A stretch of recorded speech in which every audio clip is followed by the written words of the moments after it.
자, 오늘은 19강 명예조공질서 확립에 대해서 만나보겠습니다. 페이지는 64페이지고요. 지난 시간에 배웠던 몽골 제국 원나라가 어떻게 명나라로 교체가 되어가는지, 그리고 명나라가 주도하는 동아시아 질서에서 이 한반도와 일본의 상황은 어떻게 바뀌어 갔는지를 배우겠습니다. 먼저 명나라입니다. 이 14세기 이후쯤에 원나라가 점점 맛이 갑니다. 사실 원나라는 약간 좀 몽골인 제일주의에 맞게 몽골 사람 중심으로 돌아가다 보니까 행정 시스템이 좀 명확하지가 않았어요. 주먹구구 스타일로 나라가 운영이 됐습니다. 그러니까 재정이나 경제가 잘 돌아갈 리가 없었어요. 여기에 더해서 당시에 급격한 기후 저하로 인해서 온도 저하로 자연재해가 많이 발생하고, 여기에 더해서 이 몽골 귀족들이 사치를 많이 합니다. 당시에 티베트 불교의 특징상 막 반지를 막 여러 개 끼면서 막 절에다가 과시하듯이 경쟁적으로 절에다가 기부를 하고 사치를 일삼으면서 나라 꼬라지가 좀 개판으로 흘러갑니다. 사치로 인해서 나라의 경제가 어려우니까 당시 원나라 정부는 교초, 지난 시간에 배웠던 지폐인 교초를 마구잡이로 막 찍어내고, 교초 자체는 가치가 없어요. 그거를 나라에서 금과 은으로 교환해줄 때에만 가치가 발생하는데, 원체 교초를 막 찍어내니까 나라에서 교초에 대해서 교환을 제대로 못하게 되는 상황이 발생합니다. 교초를 막 찍다 보니까 나라의 경제가 점점 막장으로 흘러갑니다. 그러다 보니까 일반 민중들, 특히 남중국, 중국 남쪽에 있는 한인들, 과거에 몽골 사람한테 멸시받고 천대받던 그 몽골 제일주의에서 아래에 있던 남인들의 분노가 부글부글 끓습니다. 그래서 원나라 말기에 각종 반란들이 발생합니다. 종교 집단인 백년교가 반란을 일으키고, 또는 과거에 우리가 황건적을 제가 언급을 했는데, 황건적은 후한 말기의 황건적은 이 수건을, 두건을 노란색 두건을 했는데, 이 원나라 말기에는 붉은 두건을 맨 홍건적 등 여러가지 각지에서 농민 반란, 종교 반란, 여러가지 반란들이 막 일어납니다. 당시의 원나라 정부는 이런 반란들을 진압하기도 힘든 상황입니다. 그런 중에 홍건적 출신인 주원장, 이 사람이 이제 각지의 반란 세력들을 하나로 모아서 거대하게 세력을 형성한 다음에 이제 난징을 수도로 명나라를 건국합니다. 난징은 여기 남쪽에 있어요. 남쪽에. 아무래도 강남 지역이 경제력이 많이 올라와 있는 상황이기 때문에 난징 지역에서 수도를 만들고, 게다가 이 남쪽 지역에서 억압받고 있던 당시 남인들, 남송 출신 한족들의 불만이 어느 정도 있었기 때문에 남쪽에다가 수도를 정했습니다.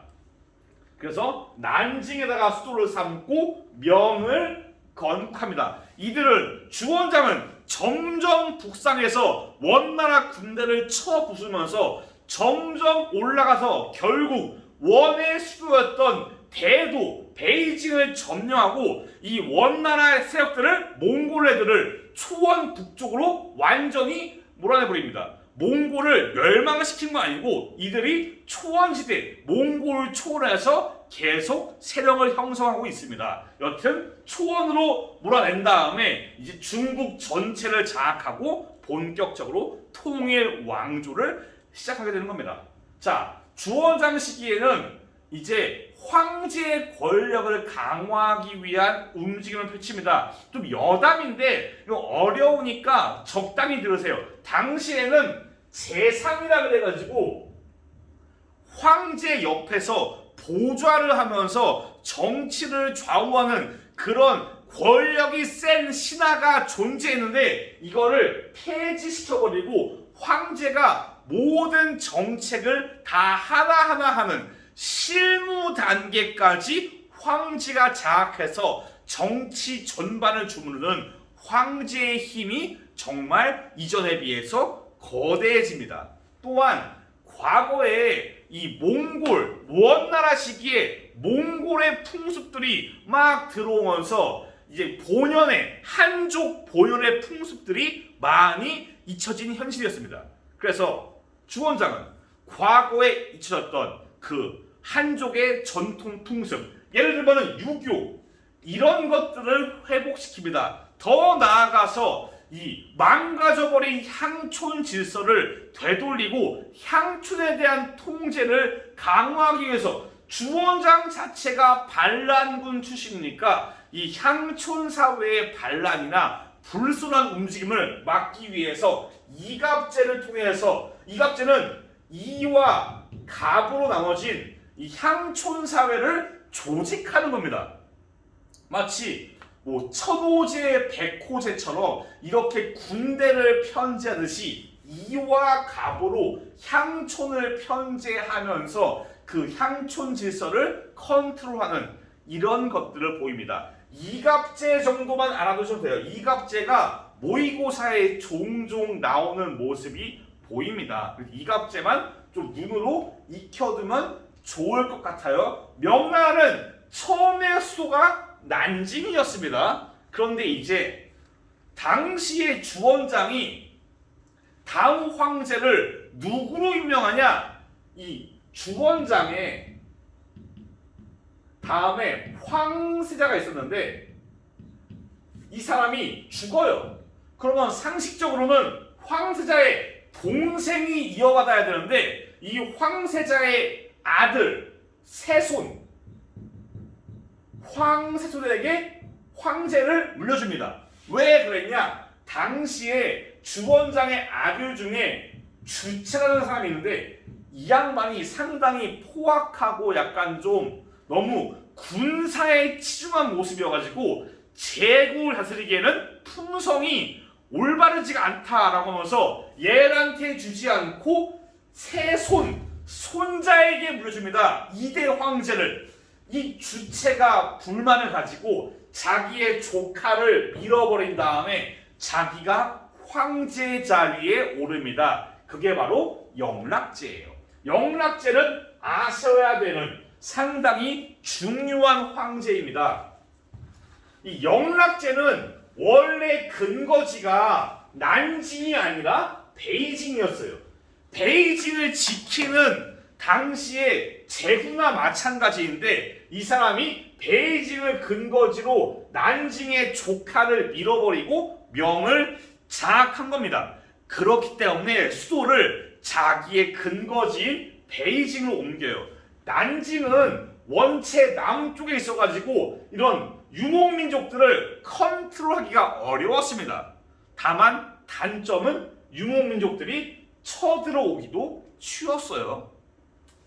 여튼 수도를 베이징으로 천도하고 베이징의 자리에 64페이지 아래쪽에 있는 지금도 존재하는 자금성을 건설합니다. 100만 명이 넘는 인력들을 갈아 넣어가지고 만든 거대한 궁궐입니다. 자금성을 건설했어요. 그리고 몽골 지역에다가도 공격을 이어갑니다. 이거는 중요한 키워드는 아닙니다. 다만 교과서에 없는 중요한 키워드가 바로 정화의 항해입니다. 당시의 영락제는 환관 정화를 이제 동남아시아, 인도, 더 나아가서 동부 아프리카까지 보냅니다. 소말리아 지역까지. 정화의 항해를 왜 했냐? 사방팔방 다니면서 중국의 세력을, 중국 명나라의 국력을 전 세계에 과시하는 측면이 있었습니다.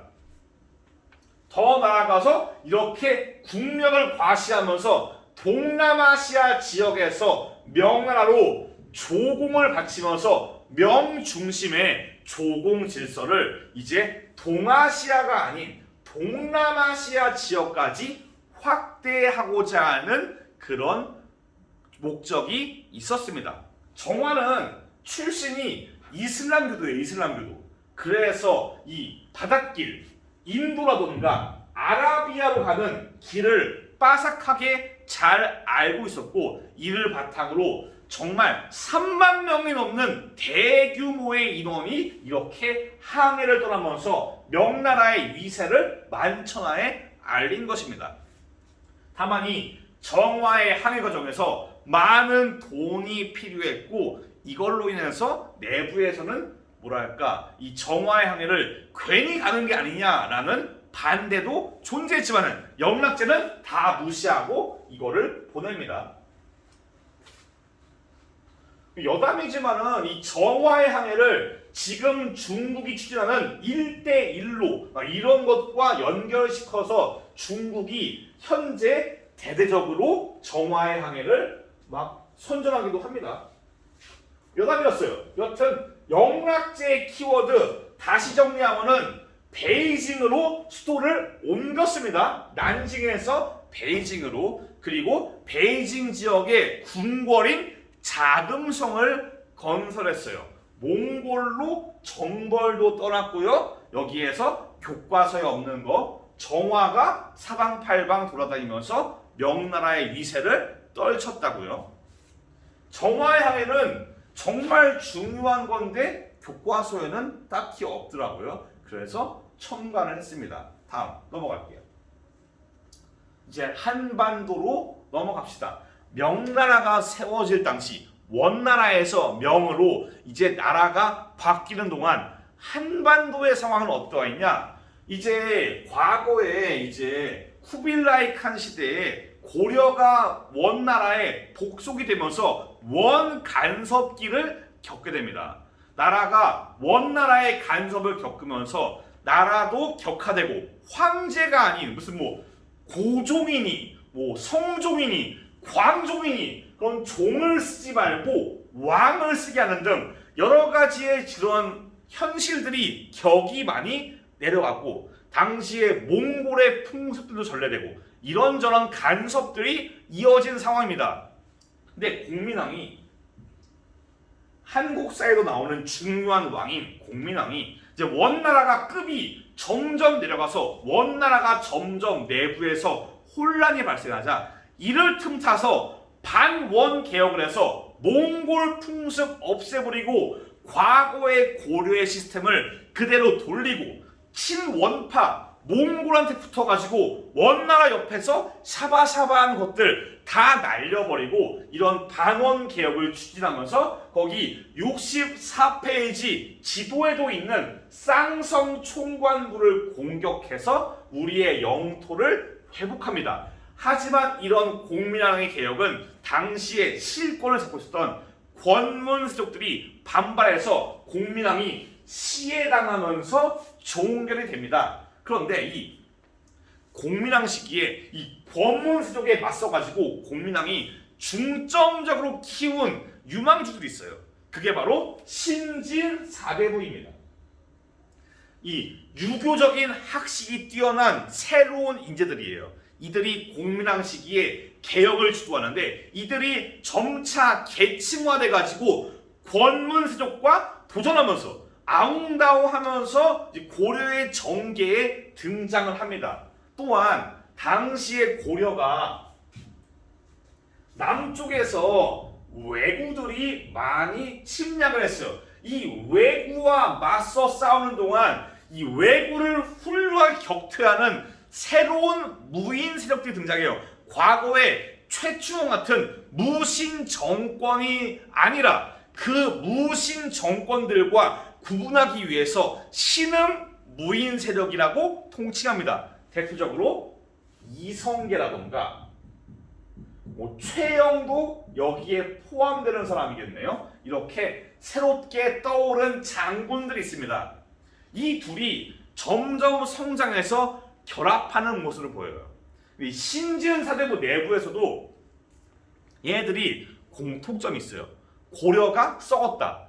여기는 공감을 해요. 다만 이 썩어 빠진 고려를 개혁을 하느냐 아니면 엎어버리냐. 여기에서 의견이 나뉩니다. 고려를 개혁하자는 정몽주 같은 사람들이 있어요. 온건파. 반면에 엎어버리자, 새롭게 나라를 만들자, 혁명파. 이 둘로 신진사대부가 나뉘게 됩니다. 이 중에서 여기 혁명파 사대부, 정도전으로 대표되는 혁명파 사대부가 당시에 이성계와 결탁해서 둘이 하나로 힘을 모아서 이제 고려를 엎어버리고 새롭게 조선을 건국하는 겁니다. 이게 한국사가 아니라서 간략하게 설명했는데, 공민왕은 원체 한국사에서도 중요하게 다뤄지는 왕입니다. 모의고사에서도 한국사 모의고사에서 왕이 나올 때 고려 전반부의 광종이나 성종, 그리고 고려 후반부의 공민왕 정말 자주 나옵니다. 그리고 고려 시대를 한국사는 아니지만은 호족이 지배했다가 문벌이 등장했다가 그리고 무신이 등장했다가 마지막에 권문세족. 이 권문세족은 땅을 가진 대토지를 보유한 지주예요, 지주. 아무래도 재정이 많은 사람입니다. 이 뒤를 이은 게 신진사대부. 이런 식으로 고려가 흘러갑니다. 자세한 거는 한국사 시간에 어떻게 배우는지 모르겠지만은 정말 중요하니까 한국사에서는 잘 알아두시면 좋겠네요. 동아시아사 레벨에서는 공민왕 알아두시고 조선이 세워졌다는 거 알아두시면 감사하겠습니다. 자, 넘어갈게요. 좀 더 어려운 거는 일본의 상황입니다. 조선은 아무래도 한국사에서 언급이 되기 때문에 여러분들이 이해하는 게 어려운 거 없어요. 하지만 일본사는 많이 생뚱맞기 때문에 어려울 수가 있습니다. 지난 시간에 배웠습니다. 몽골의 침입을 가마쿠라 막부가 격퇴를 했어요. 초반에 고생을 좀 했지만은 그들이 나름대로 이후에 응집해서 몽골의 침입에 점점 대응을 하기 시작했고, 때마침 들어온 태풍에 의해서 몽골의 함무선이 작살나면서 가마쿠라 막부가 성공적으로 몽골의 침입을 격퇴했습니다. 지난번을 복습하자면은 이때 일본을 신이 지켜주는 국가라는 의인식이 발생했다고 했었습니다. 가미가제, 신풍, 여튼간에 가마쿠라 막부가 몽골의 침입을 격퇴했어요.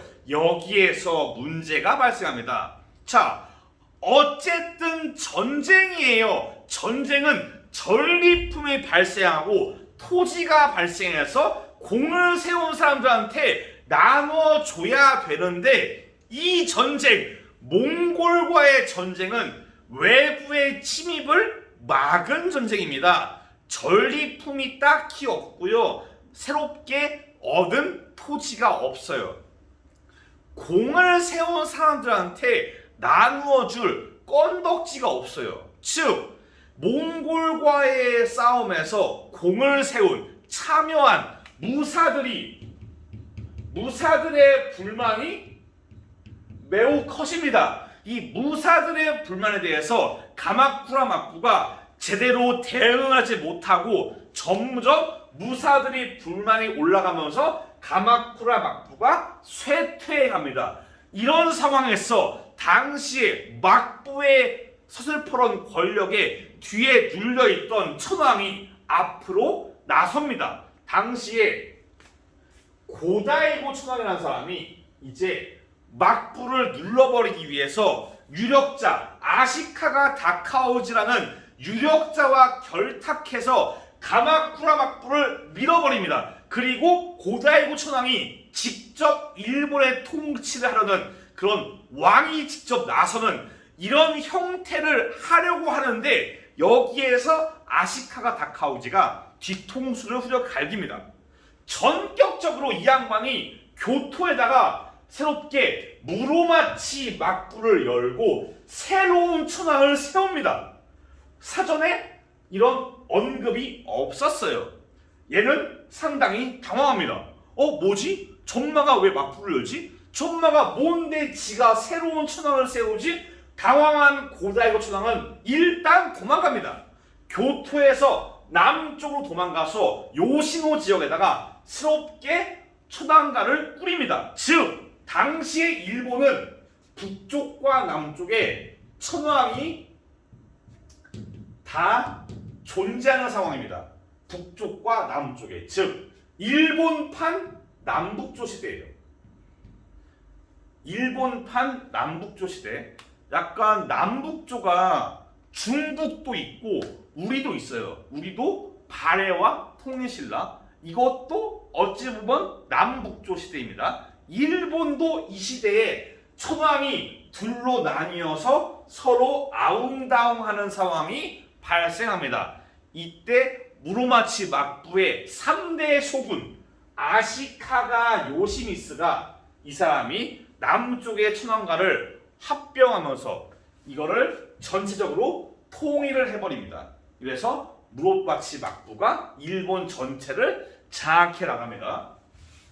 좀 어려우니까 다시 한번 짚고 넘어갈게요. 몽골의 침입을 막은 건 좋았는데 여기에서 얻는 게 없었기 때문에 열심히 싸운 무사들에게 보상을 해줄 수가 없었어요. 그래서 가마쿠라 막부가 쇠퇴하고 이 틈을 타서 억눌려있던 고다이고 천황이 가마쿠라 막부를 엎어버리고 새롭게 정치의 전면에 나서는데, 여기에서 고다이고 천황과 함께 하기로 했던 아시카가 다카오지가 뒤통수를 후려갈기고 막부를 세운 다음에 새롭게 천황을 세웁니다. 여기에서 도망친 고다이고 천황이 남쪽에 새롭게 천황가를 세우면서 천황이 둘로 쪼개지는 남북조 시대가 등장을 했어요. 이게 분열이 계속되다가 3대 쇼군 아시카가 요시미스 시절에 남북조가 통일이 됩니다. 이게 일본사 무로마치 막부가 형성되어가는 과정입니다. 좀 복잡할 수 있는데 몇 명의 사람 이름과 무로마치 막부라는 키워드 아시면 좋겠습니다. 무로마치 막부는 수도가 교토예요. 교토.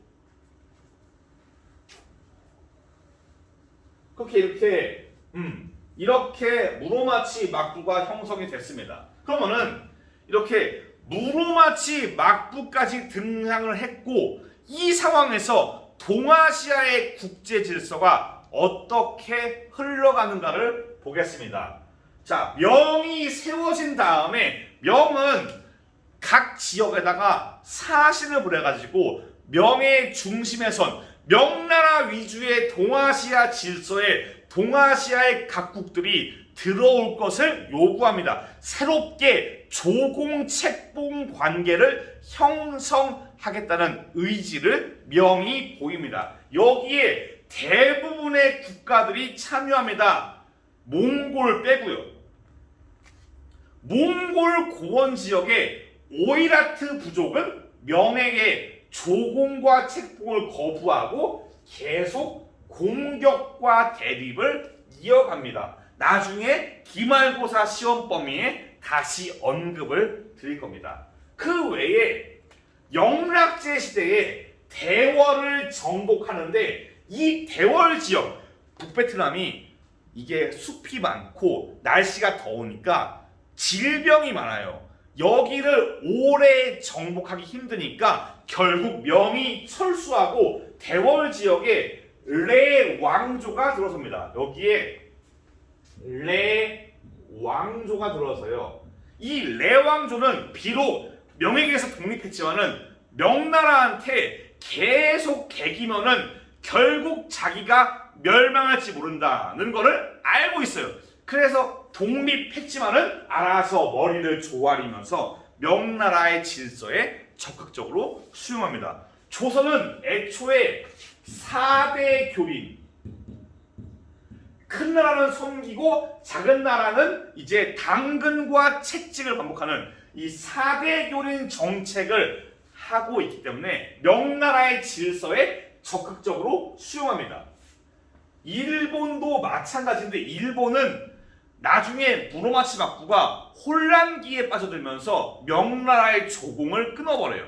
그 전까지는 일시적으로 명나라의 조공을 바치고 중요한 거는 아시카가 요시미스 앞서 남북조를 통일했던 3대 쇼군이 명나라 영락제한테 조공을 바치고 그 대가로 일본 국왕이라는 책봉을 받습니다. 누가요? 아시카가 요시미스가요. 누구한테? 영락제한테. 영락제가 사방팔방 걸리는 게 많습니다. 그만큼 중요하다는 겁니다. 또한 오키나와의 유쿠도 마찬가지로 명나라한테 조공을 하는 명나라 중심의 조공 책봉 질서가 확실하게 다져진 겁니다.